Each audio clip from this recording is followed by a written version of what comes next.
1, 2, 3, come on.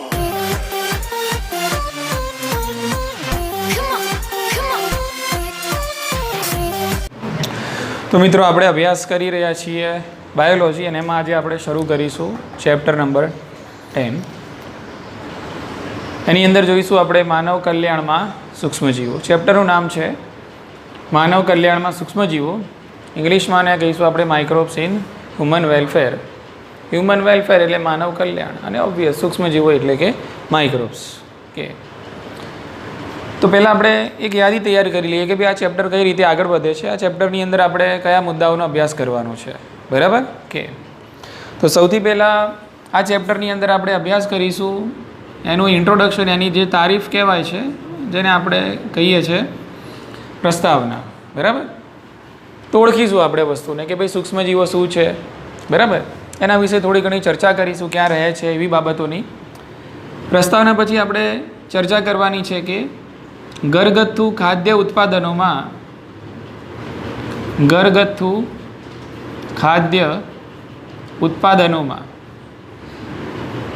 ઉત્પાદનોમાં સૂક્ષ્મજીવો કઈ રીતે આપણને મદદ કરે છે, એટલે કઈ રીતે ઉપયોગી છે કે ભાઈ આપણે જે ડેલી રૂટીન લાઈફની અંદર દિવસ દરમિયાન કેટલીય વસ્તુ છે એનો ખાદ્ય તરીકે ઉપયોગ કર્યો છે અને એ વસ્તુઓ સૂક્ષ્મજીવમાંથી બને છે, બરાબર.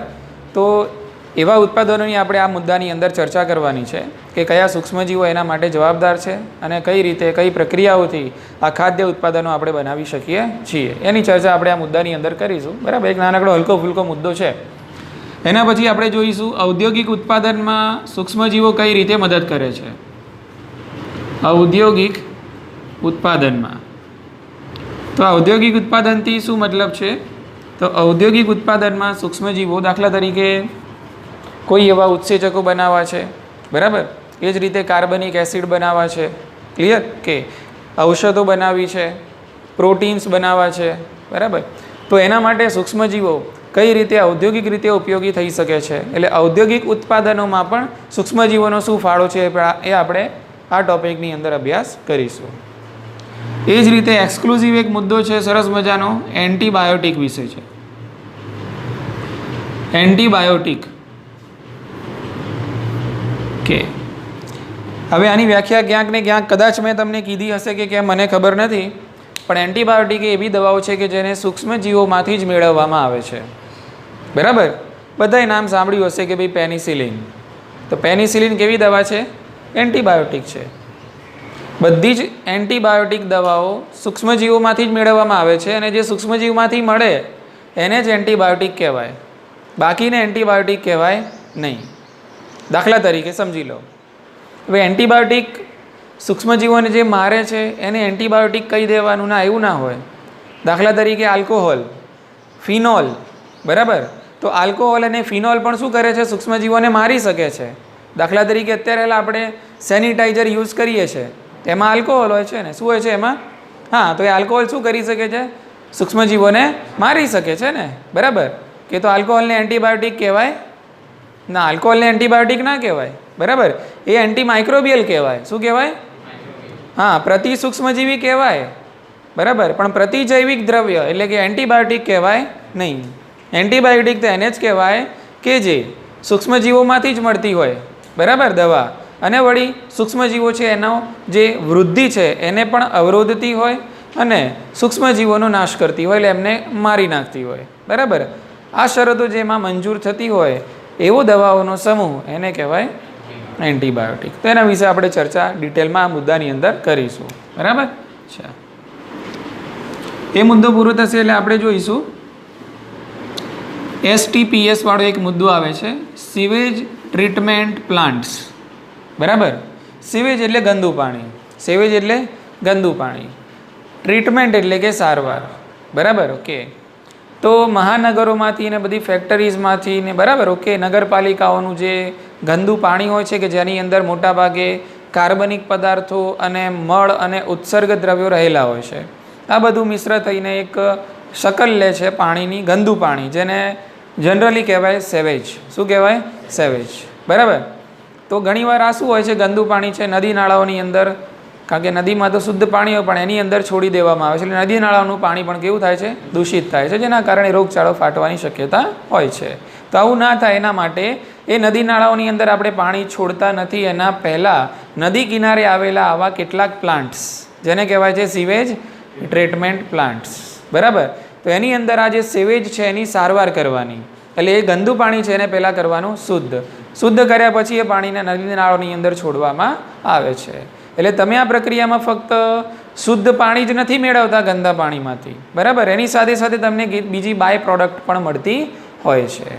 દાખલા તરીકે ખાતર, દાખલા તરીકે બાયોગેસ, બરાબર? તો આ બધી વસ્તુ તમને આની અંદરથી મળે છે. એટલે એક તીર 3 નિશાન. કેટલા નિશાન? 3. એવી વાત છે, બરાબર ને? કે તો આના વિશે આપણે ડિટેલમાં જોઈશું. બહુ સરસ મજાની અને કોન્સેપ્ચ્યુઅલ પ્રક્રિયા છે. જો તમે અહીંયા ધ્યાન રાખશો તો અહીંયા ને અહીંયા આવડી જશે તમને, બરાબર? ગોખવાનું નથી આમાં. એના પછી આપણે જોઈએ છે, એના પછી મુદ્દો આગળ વધવાનો છે બાયોગેસ, બરાબર? અને જનરલી આ બાયોગેસ પ્લાન્ટ આપણને ગામડાની અંદર વધારે જોવા મળે છે, કારણ કે ગામડાની અંદર બાયોગેસની અંદર જે રિસોર્સ, જે સ્ત્રોતનો ઉપયોગ થતો હોય છે એ હોય છે છાણા, બરાબર? અને છાણા શહેરની અંદર વધારે જોવા મળે નહીં. ગામડાની અંદર આ છાણા જે લોકો પશુપાલનનો ધંધો કરતા હોય છે, ખેડૂતો હોય છે, જ્યાં ખેતીવાડી થતી હોય વધારે, ત્યાં આપણને છાણા જોવા મળે ને ત્યાં જ આપણને આ પ્રકારના પ્લાન્ટ પણ જોવા મળે છે, બરાબર? તો એ પ્લાન્ટનું સ્ટ્રક્ચર એટલે કે એની રચના શું છે, બાયોગેસ કોને કહેવાય છે, કઈ રીતે પેદા થાય છે, કયા બેક્ટેરિયાની અંદર મદદ કરે છે, તો આ બધી જ વસ્તુઓની ચર્ચા આપણે આની અંદર કરીશું. આની અંદર ગોબરનો ઉપયોગ થતો હોવાથી આને ગોબર ગેસ પણ કહેવાય. એને શું કહેવામાં આવે છે? ગોબર ગેસ, બરાબર? કે વેલનું આ રીતે એને નામ આપવામાં આવે છે. આ મુદ્દો પૂરો થશે પછી આપણે જોઈશું જૈવિક નિયંત્રકો. જૈવિક નિયંત્રકો વિશે જોઈશું. શું છે જૈવિક નિયંત્રકો? તો જૈવિક નિયંત્રકો એટલે દાખલા તરીકે આપણે ખેતી કરી રહ્યા છીએ અને આપણો જે પાક છે એને શક્ય છે કે કોઈ કીટક છે નુકસાન કરી શકે છે, જીવાત છે નુકસાન કરી શકે છે, બરાબર? ઓકે, તો આપણે શું છાંટીએ છીએ? જંતુનાશક દવાઓ, બરાબર ને? હવે જંતુનાશક દવાઓ એ પોતે ઝેરી જ હોય છે. જંતુનાશક દવાઓ તમે જમીનમાં મિક્સ કરો એટલે જમીન દૂષિત થવાની, વનસ્પતિ પર છાંટો એટલે વનસ્પતિ દૂષિત થવાની એનાથી, અને એ બધી દવાઓ છે એની અંદર ભળે એટલે કે શાકભાજી છે, વનસ્પતિ છે, જમીન છે, આ બધું શું થવાનું? પ્રદૂષિત થવાનું. તો એવું ના થાય એના માટે જંતુનાશક દવાઓ એટલે આ જે કેમિકલ્સ છે એનો ઉપયોગ આપણે અહીંયા નહીં કરીએ. આપણે જંતુનાશક દવા તરીકે સૂક્ષ્મજીવોનો જ ઉપયોગ કરીશું. શાનો ઉપયોગ કરીશું? બરાબર? એટલે પોતે સૂક્ષ્મજીવની અંદર જ એવી લાક્ષણિકતા હશે કે જે જંતુઓનો નાશ કરે, બરાબર? કઈ રીતે થાય છે આ વસ્તુ આપણે ટોપિકમાં ભણીશું. ક્લિયર? એટલે એને આપણે કહીએ છીએ જૈવિક નિયંત્રકો, કારણ કે અહીંયા તમે યુઝ કરવાના છો સૂક્ષ્મજીવો અને પોતે જીવ છે અને નિયંત્રણ કરશે, બરાબર? કોનું અવરોધન કરશે? જંતુઓનું અવરોધન કરશે. તો એ મુદ્દો આપણે આની અંદર ભણવાના છીએ, બરાબર? કે ભાઈ જંતુનાશક દવાઓની જગ્યાએ આપણો ઓપ્શન છે સૂક્ષ્મજીવો. ખ્યાલ આવી ગયો? તો એને કહેવાય જૈવિક નિયંત્રકો. તો ઉદાહરણમાં એટલે કે ડિટેલમાં આપણે ઉદાહરણ સાથે જોઈશું. અને છેલ્લો જે મુદ્દો છે એ છે જૈવિક ખાતર. જૈવિક ખાતર, ખાતર એટલે કે ભાઈ ફર્ટિલાઇઝર, બરાબર? ખાતર આપણે નાખીએ છીએ કે ભાઈ આપણને વધુ ઉત્પાદન મળે પાકની અંદર. ખાતરમાં બી શું હોય? કેમિકલ જ હોય છે ને ભાઈ. ફર્ટિલાઇઝર્સ, અત્યારે હાલ જે ફર્ટિલાઇઝર ઉપયોગમાં આવે છે બધાને આપણે શું કહીએ છીએ? Chemical fertilizer. શું કહીએ છીએ? રાસાયણિક ખાતર હોય છે ને બધું. તો રાસાયણિક ખાતરમાં રસાયણો ભરપૂર હોવાના. તો એ જ રીતે જે રીતે જંતુનાશક દવાઓ છે નુકસાન કરે છે, એ જ રીતે રાસાયણિક ખાતર પણ નુકસાન કરી શકે છે. તો એના માટે બીજો ઓપ્શન સૂક્ષ્મજીવો. શું છે? બરાબર? તો એ સૂક્ષ્મજીવો કેવું કામ કરશે? ખાતર જેવું કામ કરશે. સૂક્ષ્મજીવો કોના જેવું? ખાતર જેવું કામ કરશે. ક્લિયર છે? ઓકે. અને એનો આપણે ખાતર તરીકે ઉપયોગ કરીશું. એટલે સૂક્ષ્મજીવો જૈવિક ખાતર તરીકે. મુદ્દો શું છે? સૂક્ષ્મજીવો જૈવિક ખાતર તરીકે, સૂક્ષ્મજીવો જૈવિક નિયંત્રકો તરીકે. સૂક્ષ્મજીવો શાના ઉત્પાદનમાં? બાયોગેસના ઉત્પાદનમાં. સૂક્ષ્મજીવો કયા પ્લાન્ટની અંદર? STPs એટલે કે સીવેજ ટ્રીટમેન્ટ પ્લાન્ટની અંદર. સૂક્ષ્મજીવો શું બનાવવામાં?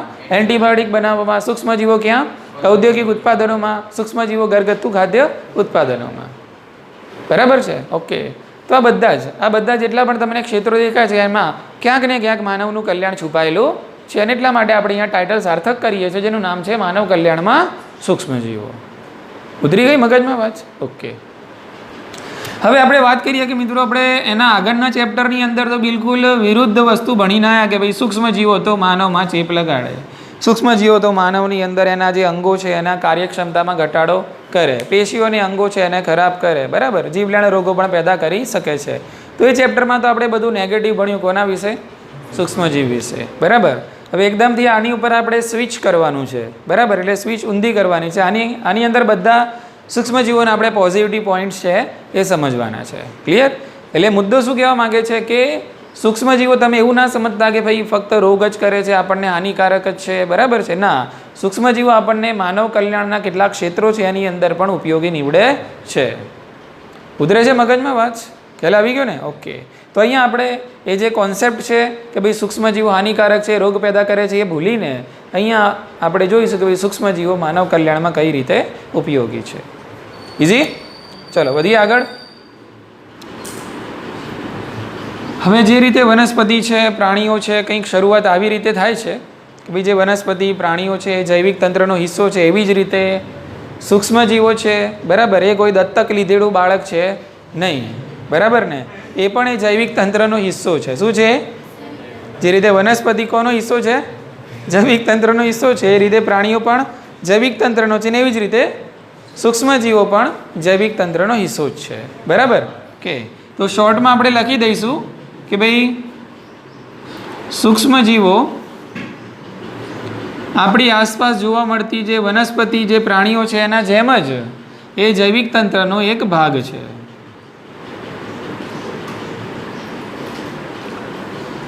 ચલો વધીએ આગળ. હવે સૂક્ષ્મજીવો તમને ક્યાં જોવા મળે છે? દરેક જગ્યાએ, એવરીવેર, બરાબર. ઓકે. દરેક જગ્યાએ આપણને સૂક્ષ્મજીવો જોવા મળે છે. પાણીમાં, યસ, બરાબર, જમીનમાં, યસ, હવામાં, યસ, વનસ્પતિ, યસ, પ્રાણી, યસ, તમારા અંદર, યસ, શરીરમાં પણ સૂક્ષ્મજીવો આવેલા હોય છે. એટલે એવું કોઈ સ્થાન બાકી નથી, એવું કોઈ પ્લેસ છે નહીં કે જ્યાં તમને જમ્સ એટલે કે સૂક્ષ્મજીવો જોવા મળે નહીં, બરાબર. તો આપણે મુદ્દો કંઈક આ રીતે બનાવીએ છીએ કે વેર, ક્યાં? હવા, પાણી, જમીન, જમીન, હવા, પાણી, શરીરમાં, માનવ શરીરમાં, એમ સમજવાનું તમારે, બરાબર. એ જ રીતે વનસ્પતિ અને પ્રાણીઓ. તો દરેક જગ્યાએ આપણે આજે ક્યાં છે એનો આપણને જવાબ મળી ગયો. ઓકે. હવે આપણે એને વાત કરીએ વિવિધ નિવાસસ્થાનોની. હવે આ જે નિવાસસ્થાનો છે એ એવા નિવાસસ્થાનો છે કે જ્યાં સામાન્ય સજીવો છે રહી શકતા નથી. એવી જગ્યાઓમાં પણ આ જે સૂક્ષ્મજીવો છે બરાબર સરસ રીતે આરામથી રહી શકે છે કે જ્યાં નોર્મલ સજીવો રહી શકતા નથી. દાખલા તરીકે કોઈ સજીવને કહેવામાં આવે કે ભાઈ 125 ડિગ્રી સેલ્સિયસ તાપમાન છે, બરાબર, ત્યાં જઈને તમારે રહેવાનું છે, રહી શકાય નહીં. પણ આ સૂક્ષ્મજીવો બિલકુલ આરામથી ત્યાં રહી શકે છે. સામાન્ય સજીવોને કહેવામાં આવે કે ભાઈ તમારે ભૂમિના ઊંડાણની અંદર 1/2 કિલોમીટર નીચે રહેવાનું છે, રહી શકાય નહીં. સૂક્ષ્મજીવો આરામથી રહે છે. ખ્યાલ આવી ગયો? કે એસિડિક વાતાવરણની અંદર સૂક્ષ્મજીવો આરામથી રહે છે, બરાબર. મોટી મોટી જે બરફની લાદીઓ હોય કેટલાક મીટર જાડી, એના નીચે પણ સૂક્ષ્મજીવો આપણને જોવા મળે છે. તો મુદ્દો શું છે કે સૂક્ષ્મજીવો એવા નિવાસ સ્થાનોમાં તમને જોવા મળશે કે જ્યાં સામાન્ય સજીવો છે એ પોતાનું જીવન ગુજારી શકતા નથી. કેમ સૂક્ષ્મજીવો ત્યાં રહી શકે છે? તો એ અનુકૂળ થયેલા છે. એ વાતાવરણને શું થાય છે? અનુકૂલિત થાય છે. હવે સીધે નિયમ છે, ડાર્વિનનો સીધો નિયમ છે, બરાબર. જે કુદરતમાં ફિટ થશે ને એ રહી શકશે, જે કુદરતમાં અનફિટ હશે એ લુપ્ત થઈ જશે. દેશી ભાષામાં ડાર્વિનનો આ નિયમ કહેવાય, થિયરી ઓફ નેચરલ સિલેક્શન. શું કહેવાય છે આને? થિયરી ઓફ નેચરલ સિલેક્શન, બરાબર. ઓકે. પ્રાકૃતિક પસંદગીવાદ. ક્લિયર? કે જે વાતાવરણમાં ફિટ થશે, બરાબર, એ રહી શકશે.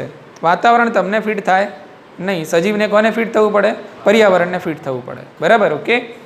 તો આ સૂક્ષ્મજીવો બધા વિવિધ અનુકૂલનો સાધે છે અને આ પ્રકારના વિચિત્ર નિવાસસ્થાનોની અંદર પણ એ સરળતાથી રહેતા હોય છે કે જ્યાં સામાન્ય સજીવ રહી શકતો નથી. ક્લિયર? તો એ બધી જગ્યાઓ છે, બધા સ્થાન છે, આપણે એનું યાદી બનાવી દઈએ, એનું લિસ્ટ બનાવી દઈએ. તો એક છે ગરમ પાણીના ઝરા. ગરમ પાણીના ઝરા કે જ્યાં તાપમાન કેટલું હોય છે મિત્રો? 100 ડિગ્રી સેલ્સિયસ કરતાં પણ વધારે આપણને તાપમાન જોવા મળે છે. હવે ગરમ પાણીના જરામાં રહેતા જે બેક્ટેરિયા છે, બરાબર, એ આગળના ચેપ્ટરમાં આપણે જોશું. PCR પદ્ધતિની અંદર પોલિમરેઝ ચેન રિએક્શન છે અને આગળના ચેપ્ટરમાં જોશું. એમાં એક બેક્ટેરિયા આવે છે જેનું નામ છે થર્મસ એક્વિટિકસ. શું નામ છે? હા, તો થર્મસ એક્વિટિકસ છે એ બેક્ટેરિયાનો પીસીઆર ટેકનિકની અંદર ઉપયોગ કરવામાં આવતો હોય છે, કારણ કે પીસીઆર ટેકનિક ખૂબ જ ઊંચા તાપમાને થાય છે અને આપણે એવા ઉત્સેચકો જોઈએ કે જે ઊંચા તાપમાને પણ સક્રિય રીતે કાર્ય કરી શકે. બરાબર. તો ગરમ પાણીના જરામાં જે બેક્ટેરિયા જોવા મળે છે એ બેક્ટેરિયામાં જે ઉત્સેચકો છે એ 90-100 ડિગ્રી સેલ્સિયસ કરતાં પણ વધારે તાપમાને અનુકૂલિત થયેલા હોય છે. જ્યારે આપણા શરીરના ઉત્સેચકો 37માં હાંફી જાય. કેટલામાં હાંફી જાય? 37માં. ખ્યાલ આવી ગયો ને? ઓકે. એટલે 37 ડિગ્રી સેલ્સિયસ તાપમાને આપણા જે ઉત્સેચકો છે એ ઇષ્ટતમ કાર્ય કરી શકે, કારણ કે આપણે ઉત્સેચકો એ રીતે ટેવાયેલા છે. ખ્યાલ આવી ગયો? ઓકે. તો ગરમ પાણીના જરામાં એ જ રીતે ભૂમિના ઊંડાણમાં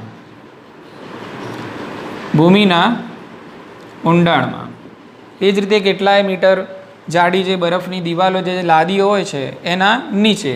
બરાબર. જે શબ્દો વાપરેલા છે એની અહીંયા આપણે ઉલ્લેખ કરીશું. કેટલા મીટર જાડા બરફની નીચે, એટલે કે દબાણ હેઠળ પણ સૂક્ષ્મજીવો રહે છે. એસિડિક વાતાવરણમાં નોટ ઓનલી એસિડિક ક્ષારયુક્ત પ્રદેશમાં.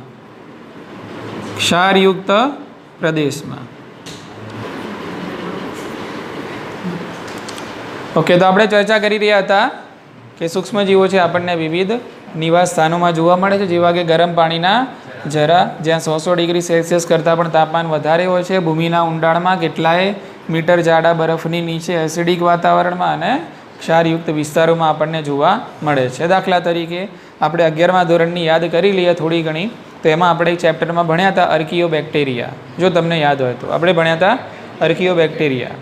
તો એ જે અર્કિયોબેક્ટેરિયા છે એ પ્રતિકૂળ પર્યાવરણની અંદર પણ પોતાનું જીવન ગુજારી શકે છે. એમાં એક ઉદાહરણ આપણે જોયું હતું થર્મોએસિડોફિલ્સ. બરાબર, કે જે ઊંચા તાપમાને અને એસિડિક વાતાવરણમાં પણ રહી શકે છે. એક બીજું ઉદાહરણ હતું હેલોફિલ્સ. શું હતું?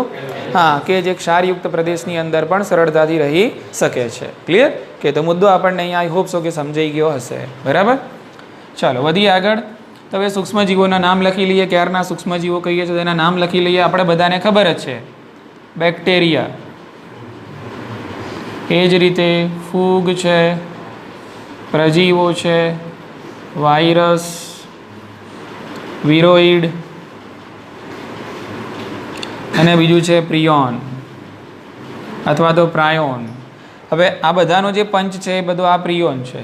બરાબર. કે પ્રિયોન છે એ પ્રોટીનનો બનેલો છે, એટલે આ એક પ્રકારનો પ્રોટીન ચેપકારક છે. પ્રકૃતિ પ્રોટીન છે એટલે પ્રોટીન ચેપકારક કહેવાય છે.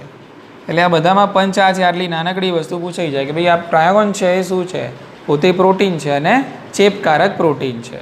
ક્લિયર? બાકી બધી વસ્તુથી આપણે સજાગ છીએ જ. બરાબર. અને બધું વિસ્તારમાં આપણે 11મા ધોરણમાં દરેકની લાક્ષણિકતા સાથે આપણે અભ્યાસ કરી ચૂક્યા છીએ. આટલી ખબર પડી? ચાલો. હવે આ બધા છે સૂક્ષ્મજીવો. ઓબ્વિયસ છે જે સૂક્ષ્મજીવો એટલા માટે જ કહીએ છીએ આપણે એને નરી આંખે જોઈ શકતા નથી, પણ જો આપણે એને જોવા હોય તો શું કરવું પડે? તો આપણે એનું સંવર્ધન કરશું. શું કરશું આપણે એનું? હા. દાખલા તરીકે અહીંયા મેં લઈ લીધી પ્રયોગશાળામાં આપણે લઈ લીધી પેટ્રી ડીશ, અને આ પેટ્રી ડીશની અંદર આપણે ભણીએ છીએ યોગ્ય સંવર્ધન માધ્યમ. બરાબર. અને આ યોગ્ય સંવર્ધન માધ્યમ કંઈક એવું છે કે જેના થકી આ સૂક્ષ્મજીવોને એમાંથી મળશે પોષણ. પોષણ મળશે તો જે સૂક્ષ્મજીવોનું થશે કોષ વિભાજન અને કોષોની સંખ્યામાં થશે વધારો, અને વધારો થશે તો આપણને એમની વસાહતો જોવા મળે છે. શું જોવા મળશે? એટલે એક કોઈ સૂક્ષ્મજીવને તમે નથી જોઈ શકતા, તમે વસાહતને જોઈ શકો છો. બરાબર. તો આવી જ રીતે યોગ્ય પોષણ સંવર્ધન માધ્યમનો ઉપયોગ કરીને તમે સૂક્ષ્મજીવોને એમના વસાહતોના સ્વરૂપમાં જોઈ શકો છો. આવી જ રીતે બેક્ટેરિયાની પણ વિકસાવી શકાય છે, ફૂગની પણ વિકસાવી શકાય છે, જેના માટે તમારે યોગ્ય સંવર્ધન માધ્યમનો ઉપયોગ કરવો પડે. ક્લિયર? ઓકે. એટલે તમારે કોઈ રિસર્ચ કરવું હોય, અભ્યાસ કરવો છે, સંશોધન હેતુસર તમે આ પ્રકારે પ્રયોગશાળાની અંદર સૂક્ષ્મજીવોની વૃદ્ધિ છે વસાહતોના સ્વરૂપમાં કરી શકો છો. દાખલા તરીકે તમે કોઈ એવી દવા શોધી રહ્યા છો કે જે સૂક્ષ્મજીવ પ્રતિરોધી છે. શું છે? હા. બરાબર. તો ભાઈ આ સૂક્ષ્મજીવ પ્રતિરોધી દવા સમજી લો કે તમે આ સંવર્ધન માધ્યમની અંદર ઉમેરી દીધી. બરાબર. હવે આપણે ચેક કરવું છે કે ભાઈ આ સૂક્ષ્મજીવ પ્રતિરોધી દવા ખરેખર સૂક્ષ્મજીવોને મારે છે કે કેમ, એનો પ્રતિરોધ કરે છે કે કેમ. તો તમે સંવર્ધન માધ્યમની અંદર આ દવા ઉમેરી છે એનો મતલબ એમ કે હવે આ સૂક્ષ્મજીવો છે એની વૃદ્ધિ થવી જોઈએ નહીં. જો વૃદ્ધિ નહીં થાય તો તમારી દવા અસરકારક છે, અને જો વૃદ્ધિ થઈ ગઈ તો તમારી દવા અસરકારક નથી. એટલે વસાહતોની હાજરી કે ગેરહાજરી એના કારણે તમારી દવા છે એ પ્રતિરોધન દર્શાવે છે કે કેમ એ આપણે જાણી શકીએ છીએ. બોલો, ખ્યાલ આવી ગયો? ઓકે. તો ટૂંકમાં સંશોધન હેતુસર આપણે સૂક્ષ્મજીવોનો ઉછેર છે યોગ્ય સંવર્ધન માધ્યમની મદદથી કરી શકીએ છીએ. ક્લિયર છે આટલું? બરાબર. ચલો, હવે આપણો જે મેઇન મુદ્દો છે અહીંયા ટાર્ગેટ કરીશું શાના ઉપર? ઘરગથ્થુ ઉત્પાદનમાં સૂક્ષ્મજીવો કઈ રીતે ઉપયોગમાં આવે છે. એના પહેલાં આપણે તમારી બુકની અંદર કેટલીક આકૃતિઓ આપેલી છે એ આકૃતિનો આપણે અભ્યાસ કરી લઈએ. આકૃતિમાંથી પ્રશ્ન પૂછવામાં આવતો હોય છે, ધ્યાન રાખશું. બરાબર? ઓકે. હવે જો એમાં એક જે આકૃતિઓ બધી આપેલી છે બેક્ટેરિયાની છે, બરાબર, એના વિશે આપણે કોઈ અભ્યાસ અહીંયા નહીં કરીએ. ક્લિયર છે કે બેક્ટેરિયાની આપણને ખબર છે કે ભાઈ અલગ અલગ પ્રકાર, અલગ અલગ આકારના આપણને બેક્ટેરિયા જોવા મળે છે. તો તમને એના ફોટોગ્રાફ્સ આપેલા છે. ઇલેક્ટ્રોન માઇક્રોસ્કોપની અંદર એ ફોટોગ્રાફ્સ લીધેલા છે. બરાબર? ઓકે. કે ભાઈ 1500 ગણા મોટા કરીને, 2000 ગણા મોટા કરીને, 50,000 ગણા મોટા કરીને, બરાબર. તો એ પ્રમાણે તમને વીજાણુ, મતલબ જે વીજાણુ સૂક્ષ્મદર્શક યંત્ર છે એની અંદર એના ફોટોગ્રાફ્સ તમને બતાવેલા છે કે ભાઈ આ પ્રકારના બેક્ટેરિયા જોવા મળે. બરાબર? ઓકે. હવે મુદ્દો જે છે એ બીજી જે વાયરસની આકૃતિઓ આપેલી છે એના અંદર આપણે યાદ રાખશું. બરાબર? ઓકે. ચલો, તો અહીંયા ધ્યાન રાખીશું આપણે. તમને એ જ પેજના બીજા ભાગની અંદર 3 વાયરસની આકૃતિ આપેલી છે. બરાબર? ઓકે. એમાંનો પહેલો જે વાયરસ છે એને તમે ઓળખો છો, એને આપણે બેક્ટેરિયોફેજ કહીએ છીએ. શું કહીશું આપણે એને? હા, એને બેક્ટેરિયોફેજ તરીકે આપણે ઓળખવામાં આવે છે. કે જે આપણે 11મા ધોરણમાં પણ આના વિશે ભણી ગયા છીએ. તો એની આકૃતિ યાદ કરી લેજો. એના જે નામકરણ છે, નિર્દેશન છે, યાદ કરી લઈશું આપણે. બરાબર? આકૃતિ એની ઇમ્પોર્ટન્ટ છે એના નામ નિર્દેશન સાથે. ક્લિયર? કે તેમાં સૌથી ઉપરનો જે ભાગ છે આ વાયરસનું નામ છે બેક્ટેરિયોફેજ. હવે આ વાયરસને કેમ બેક્ટેરિયોફેજ કહેવાય છે? તો ફેજ એટલે ભક્ષણ કરવું. ફેજ એટલે ભક્ષણ કરવું. બરાબર?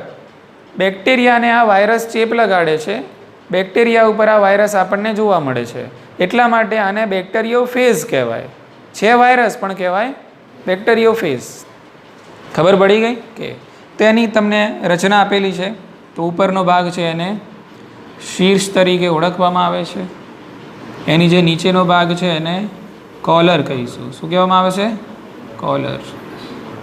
એની નીચે જે દંડાકાર રચના છે એને પૂંછ તરીકે ઓળખવામાં આવે છે. અચ્છા, અને પૂંછની નીચે ગોઠવાયેલી છે અહીંયા પ્લેટ, અને પ્લેટમાંથી આ જે તંતુઓ નીકળે છે એને પુચ્છ તંતુઓ તરીકે ઓળખવામાં આવે છે.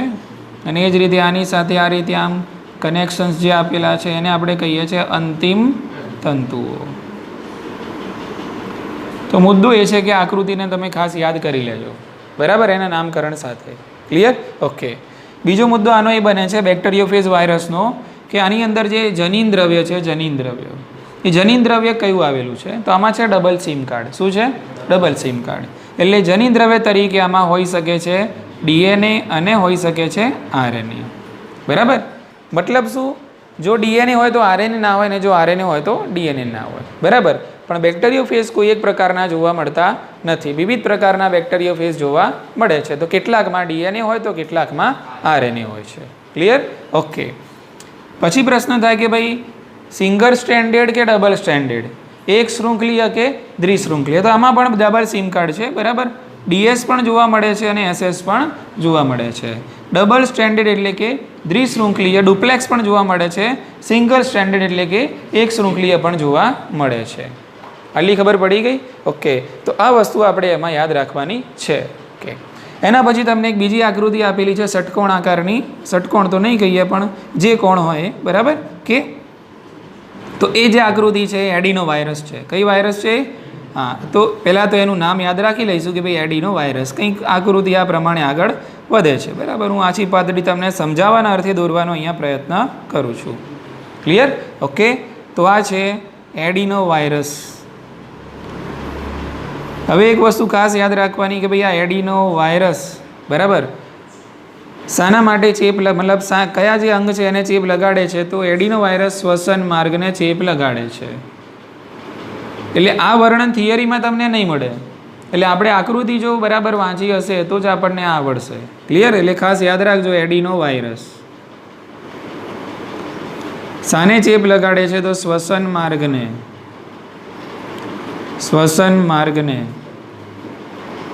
ચેપ લગાડે છે.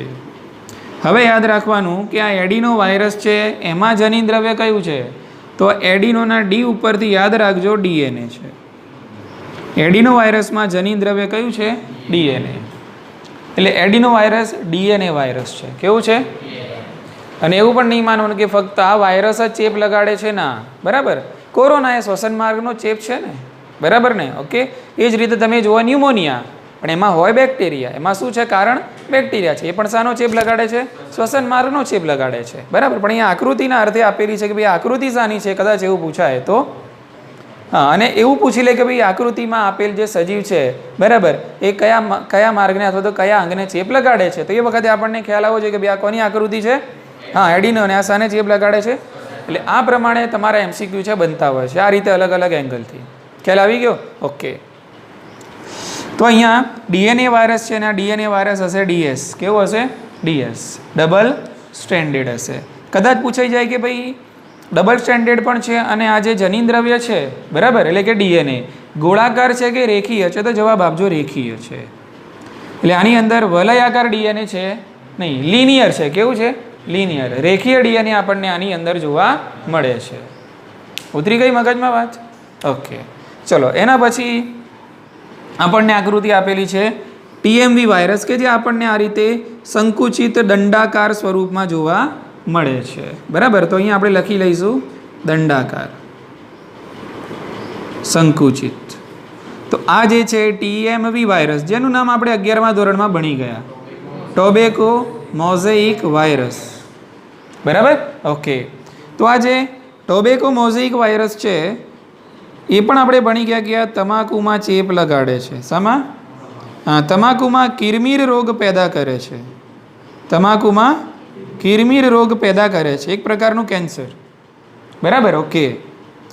નોટ ઓનલી તમાકુમાં બટ ઓલ્સો સોલેનેસી કુળની જે વનસ્પતિઓ છે તો એવી કેટલીક વનસ્પતિઓની અંદર પણ આ ચેપ લગાડી શકે છે. બોલો, ખ્યાલ આવી ગયો? કયા કુળની વનસ્પતિઓને?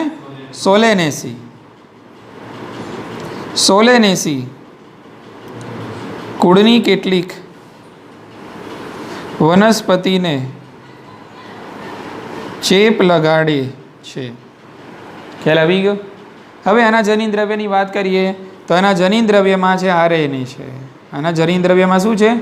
અને આરએનએ એસએસ છે, સિંગલ સ્ટ્રેન્ડેડ છે. એક શૃંખલી આરએનએ આપણને આની અંદર જોવા મળે છે, બરાબર. તો આટલી બાબતો આપણે 3 આકૃતિઓ વિશે યાદ રાખશું. બાકી બીજા એ પેજની અંદર જે પહેલા ભાગની અંદર આકૃતિ એ બેક્ટેરિયાની સામાન્ય આકૃતિ છે, બરાબર ને? પણ જે ખાસ સમજવા જેવું કે જેમાંથી પ્રશ્ન પૂછાઈ શકે છે આ 3 આકૃતિઓ હતી, બરાબર. તો આપણે આકૃતિને લઈને પણ આપણે એની સમજણ લઈ લીધી. હવે આપણે જઈએ છીએ મુખ્ય મુદ્દો, જેનું નામ છે ઘરગથ્થુ ઉત્પાદનમાં સૂક્ષ્મજીવો, બરાબર. તો આ મુદ્દો આપણે પૂરો કરીને આપણું લેક્ચર છે એ પૂરું કરીશું, બરાબર.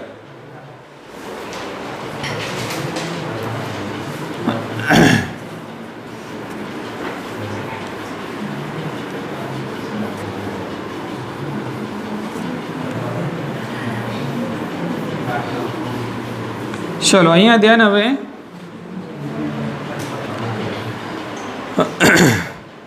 તો અહીંયા પહેલો મુદ્દો જોઈ લઈએ, ઘરગથ્થુ ઉત્પાદનમાં સૂક્ષ્મજીવો કઈ રીતે કામમાં આવે છે આપણને, બરાબર. તો આ મુદ્દો અહીંયા મેં ઓલરેડી લખેલો છે, એટલે હું અહીંયા આને ખેંચી લઈશ ખાલી આ રીતે, બરાબર.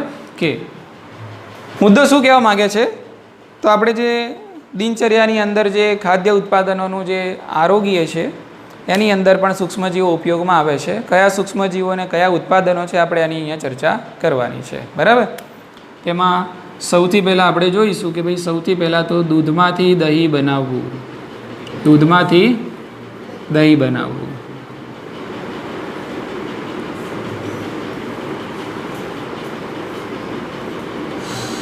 તો દૂધમાંથી દહીં બનાવવાની પ્રક્રિયા છે કમ્પ્લીટલી કોના ઉપર આધાર રાખે છે?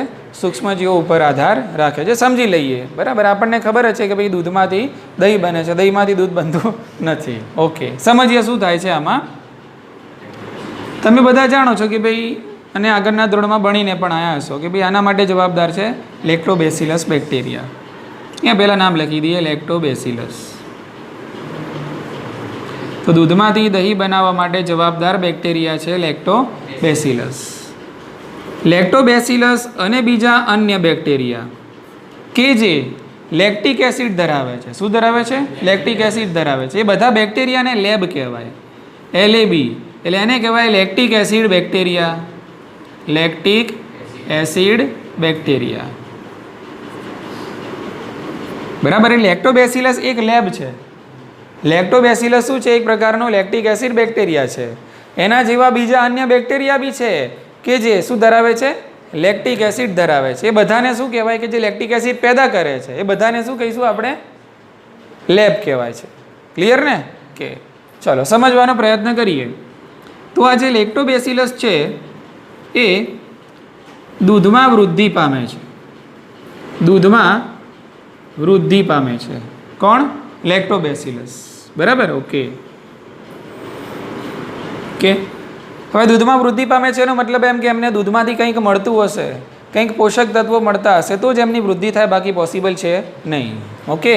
તો દૂધમાં વૃદ્ધિ પામે છે કે વૃદ્ધિ પામતા એ લોકો પેદા કરે છે અમ્લ, એટલે કે એસિડ પેદા કરે છે. શું પેદા કરશે? એસિડ્સ. અમ્લો પેદા કરે છે, એસિડ્સ. ક્લિયર? ઓકે. હવે આ જે એસિડ છે એના કારણે શું થાય છે? તો આ જે એસિડ છે એના કારણે આ દૂધ જામવાનું શરૂ થાય છે. દૂધનું કોગ્યુલેશન થાય છે. જે રીતે રુધિર જામે ને એ રીતે દૂધ શું થાય છે? જામે છે. બરાબર. તો અહીંયા આપણે લખીશું એ દૂધને જમાવે છે. બીજું, દૂધની અંદર રહેલા જે પ્રોટીન છે એનું અંશતઃ પાચન કરે છે. દૂધમાં રહેલા પ્રોટીનનું અંશતઃ પાચન કરે છે. આ વાક્ય ખાસ યાદ રાખજો. બરાબર. સાચા ખોટાની અંદર પૂછાય છે. અહીંયાથી આપણને આ વાક્ય કદાચ આપણે બહુ સ્પીડમાં થોડુંક વાંચી લઈએ તો એટલી તો ખબર પડી જાય કે ભાઈ દૂધના પ્રોટીનનું પાચન થાય છે, પણ મુખ્ય જે મહત્વનો જે શબ્દ હતો એ કયો હતો? અંશતઃ પાચન. એટલે દૂધના અંદર રહેલા પ્રોટીનનું સંપૂર્ણ પાચન થતું નથી. દૂધના પ્રોટીનનું કેવું? અંશતઃ પાચન આપણને જોવા મળે છે. તો આ બે વસ્તુ પોસિબલ થાય. શાના કારણે? લેક્ટોબેસિલસની અંદર જે શું પેદા થયા? એસિડ્સ, અમ્લ પેદા થયા. એ અમ્લના કારણે દૂધનો છે જથ્થો જામવાનું શરૂ થાય છે અને દૂધની અંદર રહેલા જે પ્રોટીન છે એનું અંશતઃ પાચન શરૂ થાય છે અને એમને યોગ્ય સમય અને યોગ્ય તાપમાન મળતા દૂધમાંથી બની જાય છે દહીં. ક્લિયર? સમજણ પડી ગઈ? ઓકે. તો આના માટે આપણે દેશી રીત શું છે કે ભાઈ થોડુંક દહીં છે એને ઇન્વેસ્ટ કરીએ છીએ દૂધમાં. થોડું દહીં છે એનો જથ્થો ક્યાં મિલાવીએ છીએ? આપણે તાજા દૂધમાં. બરાબર. તો એ દહીં છે એ આપણા માટે થયું ઇન્વેસ્ટમેન્ટ કે જે આપણે તાજા દૂધની અંદર ભેળવ્યું છે. બરાબર. આને કહેવાય નિવેશ્ય. આજે તમે ભેળવ્યું એને કહેવાય નિવેશ્ય. તમારું એક નાનકડું ઇન્વેસ્ટમેન્ટ. ખ્યાલ આવી ગયો? કે અંગ્રેજીમાં એને કહેવાય ઇનોક્યુલમ. અંગ્રેજીમાં આને કહેવાશે ઇનોક્યુલમ. ખ્યાલ આવી ગયો? એટલે તાજા દૂધની અંદર દહીંનો થોડોક જથ્થો છે મિલાવવામાં આવે છે, જેથી દહીંમાં તો લાખોની સંખ્યામાં લેબ હોય ને. દહીંમાં તો લાખોની સંખ્યામાં શું હોય? લેક્ટોબેસિલસ હોય છે. બરાબર. ઓકે. અને એ લેક્ટોબેસિલસ છે આ દૂધની અંદર વૃદ્ધિ પામે છે, એસિડ પેદા કરે છે અને આગળની પ્રક્રિયા કરીને દહીં બનાવે છે. મુદ્દો ક્લિયર થઈ ગયો? ચલો વધીએ આગળ ફટાફટ. ઓકે. તો લેબનો એક ઉપયોગ તો આપણને ખબર પડી ગઈ. બીજો ઉપયોગ શું છે? તો એ જે વિટામિન B12 છે એની માત્રામાં વધારો કરે છે. વિટામિન B12ની માત્રામાં વધારો કરે છે. વિટામિનમાં વધારો થાય એટલે ઓબ્વિયસ છે કે ભાઈ પોષણ મૂલ્ય કેવું થઈ જાય? વધી જાય. ખ્યાલ આવી ગયો? ઓકે. એટલે જે ખાદ્ય ઉત્પાદન છે એની ગુણવત્તામાં વધારો કરે છે. ત્રીજો ઉપયોગ અહીંયા આપણે યાદ રાખશું કે ભાઈ ખોરાકની સાથે સાથે ઘણીવાર આપણે સૂક્ષ્મજીવો છે એ પણ આવતા હોય છે અને એના કારણે આપણા જઠર અને આંતરડાની અંદર ચેપ પણ લાગે છે. તો જઠરને ચેપ લાગતા જઠરને ચેપ લગાડતા કેટલાક સૂક્ષ્મજીવો છે એનાથી લેબ આપણું રક્ષણ કરે છે. બરાબર. ઓકે. તો અહીંયા મુદ્દો લખીશું આપણે કે જઠરમાં સૂક્ષ્મજીવોનો ચેપ લાગતા અટકાવે છે. તો આટલો નિબંધ યાદ રાખવાનો લેબ વિશે. કોના વિશે? લેબ. બરાબર. આ બધાના કેન્દ્રની અંદર છે લેક્ટિક એસિડ બેક્ટેરિયા. દૂધમાંથી દહીં, વિટામિન B12ની માત્રામાં વધારો અને જઠરમાં જે સૂક્ષ્મજીવો ચેપ લગાડે છે એનાથી આપણે જઠરને ચેપ લાગતો બચાવે છે. આટલી ખબર પડી ગઈ? ઓકે, ચલો વધીએ હવે આગળ. એના પછી ખાદ્ય ઉત્પાદનની અંદર આપણે જોઈએ કે ઈડલી ઢોસા. ઈડલી છે, ઢોસા છે. હવે જે લોકો બનાવે છે ને જેને કંઈ ખબર હશે તો એના માટે પહેલાં ખીરું જોઈએ, હા કે ના? અને ખીરું છે એ આથવણની પ્રક્રિયાથી બનતું હોય છે, બરાબર ને? ઓકે, તો આ ખીરું છે એ બેક્ટેરિયાના આથવણથી બનાવવામાં આવે છે. બેક્ટેરિયાના આથવણથી બને છે. આથવણ એટલે ફર્મેન્ટેશન.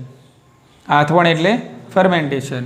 અને જ્યાં આથવણ નામ આવે એનો મતલબ એમ કે અજારક શ્વસન. આથવણ એટલે કે અજારક શ્વસન. અજારક શ્વસન થાય એટલે પેદા થાય કાર્બન ડાયોક્સાઇડ, બરાબર? એટલે એના ખીરાની અંદર જે આપણને નાના નાના કાણા દેખાય છે, કાણા દેખાય છે એના ખીરામાં, એ બીકોઝ ઓફ શાના કારણે? કાર્બન ડાયોક્સાઇડના કારણે. એના કારણે આજે ઇડલી અને ઢોસા પફી થાય છે એટલે કે ફૂલે છે. એના પાછળનું કારણ છે કાર્બન ડાયોક્સાઇડ જે પેદા થાય છે બેક્ટેરિયાની અંદર થતા અજારક શ્વસનના કારણે. ઉતરી ગઈ મગજમાં વાત? ઓકે, ચાલો. હવે તો એક તો આ ખબર પડી ગઈ કે ભાઈ આજે ઇડલી ઢોસા છે એના ખીરાની અંદર વપરાતું હોય છે. ઓકે, પછી આવે છે વાત બ્રેડ ઉપર. ઓકે, તો બ્રેડ છે એને પણ યીસ્ટમાંથી બનાવવામાં આવે છે. શામાંથી? યીસ્ટ, બરાબર? એટલે અહીંયા યીસ્ટનું આથવણ થવાનું. અહીંયા જે આથવણ થશે શાનું થવાનું છે? યીસ્ટનું આથવણ થશે. યીસ્ટનું નામ ખાસ યાદ રાખજો, સેકેરોમાઇસી સેરેવિસી. યીસ્ટનું નામ છે સેકેરોમાઇસી સેરેવિસી, બરાબર? નામ લખું છું અહીંયા, સેકેરોમાઇસી સેરેવિસી. સેરેવિસી. તો એક આ વસ્તુ યાદ રાખવાની કે આ સેકેરોમાઇસી સેરેવિસી યીસ્ટ છે. શું છે? યીસ્ટ છે. અને યીસ્ટ ફૂગ છે. યીસ્ટ શું છે? બરાબર? અને યીસ્ટ સિવાયની બધી ફૂગ બહુકોષીય, પણ યીસ્ટ એક કોષીય. ખબર પડી? ઓકે, તો સેકેરોમાઇસી સેરેવિસી યીસ્ટનું અહીંયા આથવણ થશે, બરાબર? ઓકે, અને અહીંયા આથવણની પ્રક્રિયાથી, અહીંયા જે આથવણ છે એની પ્રક્રિયાથી, બરાબર? ઓકે, શું બને છે? બ્રેડ. તમે જોયું હોય કે આપણે જોયું છે કે બ્રેડની અંદર નાના નાના છિદ્રો દેખાય છે, એ પણ બીકોઝ ઓફ કાર્બન. અને ટેસ્ટ થોડોક મીઠો બીકોઝ ઓફ ઇથેનોલ. આપણે ભણી ગયા ને 11મા ધોરણમાં યીસ્ટમાં થતું આથવણ અજારક શ્વસનમાં, તમને કદાચ યાદ હોય તો. વનસ્પતિમાં જે શ્વસન થતું હતું, બરાબર, એમાં ગ્લાયકોલિસિસ, બરાબર, એના પછી બે રસ્તા પાડતા હતા આપણે, જારક અને એમાં અજારકમાં આવતું હતું ને લેક્ટિક એસિડ આથવણ, હા કે ના? ઇથેનોલિક આથવણ. તો આ ઇથેનોલિક આથવણ, બોલો સમજાયું કે નહીં? એટલે ઇથેનોલ પણ આ જ યીસ્ટમાંથી બનાવવામાં આવે છે. ઇથેનોલ પણ કઈ યીસ્ટમાંથી? સેકેરોમાઇસી સેરેવિસી. ક્લિયર? એટલે સેકેરોમાઇસી સેરેવિસી યીસ્ટમાંથી બ્રેડ પણ તમે બનાવી શકો છો. પણ જો તમે બ્રેડ બનાવો છો તો એને કહેવાય બેકર્સ યીસ્ટ. શું કહેવાય આને? હા, તમે જે બ્રેડ બનાવો તો આને બેકર્સ યીસ્ટ કહેવાય. અને જો બેવરેજીસ એટલે પીણા બનાવો તો એને કહેવાય બ્રેવર્સ યીસ્ટ. શું કહેવાય? બ્રેવર્સ યીસ્ટ. ખબર પડી? ઓકે, તો એક મુદ્દો આ છે, બરાબર, કે ભાઈ બ્રેડ બનાવવામાં યીસ્ટનો ઉપયોગ થાય છે. આ યીસ્ટમાં આથવણની પ્રક્રિયા થાય છે, એમાં પણ કાર્બન ડાયોક્સાઇડ પેદા થાય છે કે જેના કારણે બ્રેડમાં આપણને કાણા જોવા મળે છે. યીસ્ટનું નામ યાદ રાખશું, સેકેરોમાઇસી સેરેવિસી. ખ્યાલ આવી ગયો?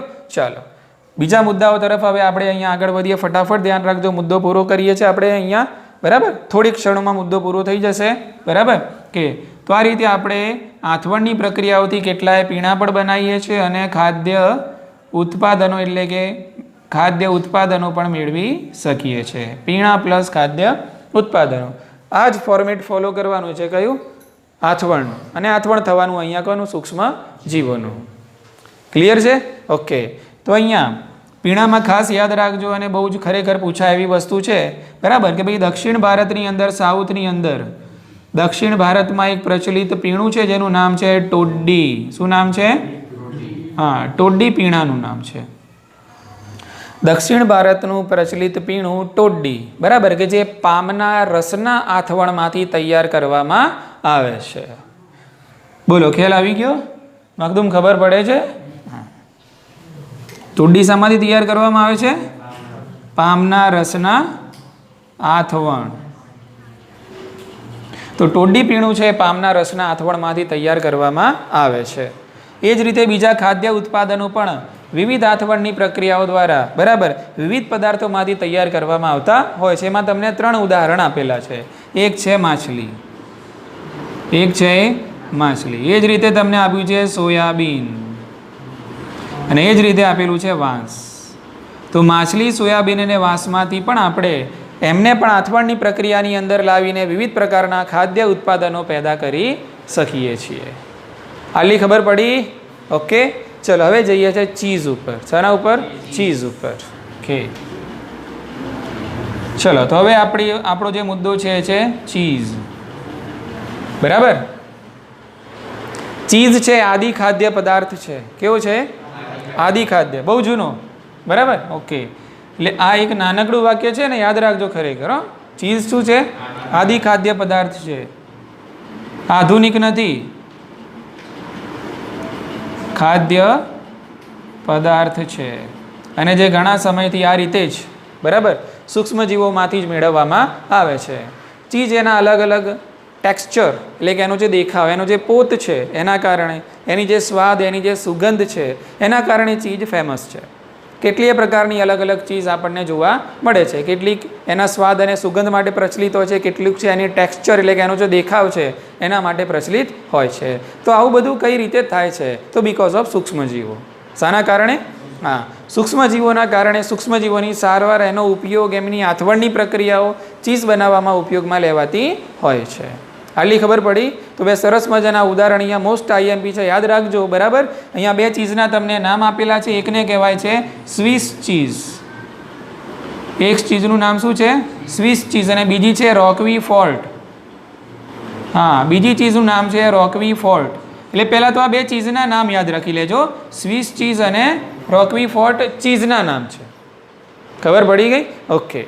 હવે આ જે સ્વિસ ચીઝ છે બરાબર, ઓકે, તો સ્વિસ ચીઝ છે એનું ટેક્સચર સારું હોય છે. કેવું હોય છે? ટેક્સચર. એની અંદર મોટા મોટા કાણા જોવા મળે છે. ઓકે, અને એ જે છિદ્રો છે એ પણ શાના કારણે? CO2ના કારણે જોવા મળે છે. અને એ પેદા થાય છે એક બેક્ટેરિયાના આથવણની પ્રક્રિયાથી. અને એ બેક્ટેરિયાનું નામ યાદ રાખવાનું છે. બરાબર, ઓકે. પ્રોપિયોની બેક્ટેરિયમ શર્માની. મહેતાની નહીં, કોની? શર્માની. બરાબર, ઓકે. પ્રોપિયોની બેક્ટેરિયમ કોની? શર્માની. આ બેક્ટેરિયાનું નામ છે. કોનું છે? હા, પ્રોપિયોની બેક્ટેરિયમ શર્માની બેક્ટેરિયાની આથવણની પ્રક્રિયાથી શું પેદા થાય છે? Carbon dioxide. જેના કારણે સ્વીચ ચીઝની ઉપર આપણને મોટા મોટા છિદ્રો જોવા મળે છે, જેના કારણે એનું ટેક્સચર, એનો દેખાવ સારો લાગે છે. ખબર પડી? હા કે ના? સીધું મગજમાં ઉતારવાનું. બીજું છે રોકવી ફોર્ટ ચીઝ. ઓકે, તો આના ઉપર શું કારીગરી થાય છે? તો રોકવી ફોર્ટ ચીઝ છે એના સ્વાદ અને સુગંધ માટે જાણીતી છે. શાના માટે? Okay, okay. પેલું નહીં, સ્વાદ સુગંધ કા રાજા, કયું? બાદશાહ મસાલા એવું કંઈક આવે છે ને? ઓકે, તો અહીંયા સ્વાદ અને સુગંધનો જે રાજા છે, અહીંયા સ્વાદ અને સુગંધનો જે રાજા કોના માટે? રોકવી ફોર્ટ માટે છે. ફૂગ છે. શું છે? ફૂગ. તો રોકવી ફોર્ટ ચીઝની અંદર સ્વાદ અને સુગંધ પેદા કરવા માટે એમાં ફૂગનું સંવર્ધન કરવામાં આવે છે. બરાબર, ઓકે. કદાચ ફૂગનું નામ પૂછાઈ ગયું, કદાચ. બરાબર, તો નામ યાદ રાખજો. Mould penicillium roqueforti. શું? Mould penicillium roqueforti. Okay, actual નામ છે પેનિસિલિયમ રોકવી ફોર્ટી. ફૂગનું નામ પેનિસિલિયમ. અને એક વાત યાદ રાખજો, જ્યાં પેનિસિલિયમ નામ આવે ને એ ફૂગ જ હોય. પેનિસિલિયમ નામ આવે શું હોય? એટલે પેનિસિલિન એન્ટીબાયોટિક શામાંથી મળેલી છે? ફૂગમાંથી મળેલી છે. પણ એ ફૂગ અલગ છે. એ ફૂગ આ નથી, એ ફૂગ અલગ છે. આ છે પેનિસિલિયમ રોકવી ફોર્ટી. રોકવી ફોર્ટી ફૂગનું નામ. બોલો, આ નિબંધ તૈયાર થઈ ગયો? ચીઝનો ખ્યાલ આવી ગયો? ઓકે. હવે બે નાની નાની વાત કરી લઈએ. અથાણું. શું ભાઈ? હા, તો આપણને ખબર છે કે વિવિધ અથાણા છે એ પણ આથવણની પ્રક્રિયાથી મેળવવામાં આવે છે કે જેમાં શાનું આથવણ થાય છે? વિવિધ ખાટા ફળો અને શાકભાજીનું આથવણ થાય છે, બરાબર. એની અંદર જે લેક્ટિક એસિડ છે બનતું હોય છે, અને ટૂંકમાં આના માટે પણ જવાબદાર છે આથવણની પ્રક્રિયા. એટલે આમાં સૂક્ષ્મજીવો આપણને કામમાં આવે છે. અને એક છેલ્લું જોઈ લઈએ આપણે, લાસ્ટ મુદ્દો પૂરો થઈ જશે હવે, બરાબર. ઓકે, સબર. ઇન્સિલેજ. શું નામ છે? ઇન્સિલેજ, બરાબર. ઢોરોનો ખોરાક છે. કોનો?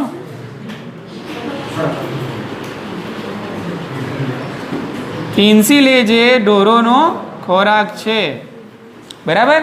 એટલે વિવિધ વનસ્પતિની અંદર જે કાર્બોદિત રહેલો હોય ને, વનસ્પતિમાં જે કાર્બોદિત સુગર રહેલી હોય છે એનું આથવણ કરવામાં આવે છે, અને એના આથવણની પ્રક્રિયાથી શું પેદા થાય છે? ઇન્સિલેજ, કે જે ઢોરોમાં ખોરાક તરીકે ઉપયોગમાં લેવામાં આવે છે, બરાબર. તો આ હતા બધા શું ખાદ્ય ઉત્પાદનો કે જેની અંદર સૂક્ષ્મજીવો ઉપયોગમાં આવતા હોય છે. Okay, thank you.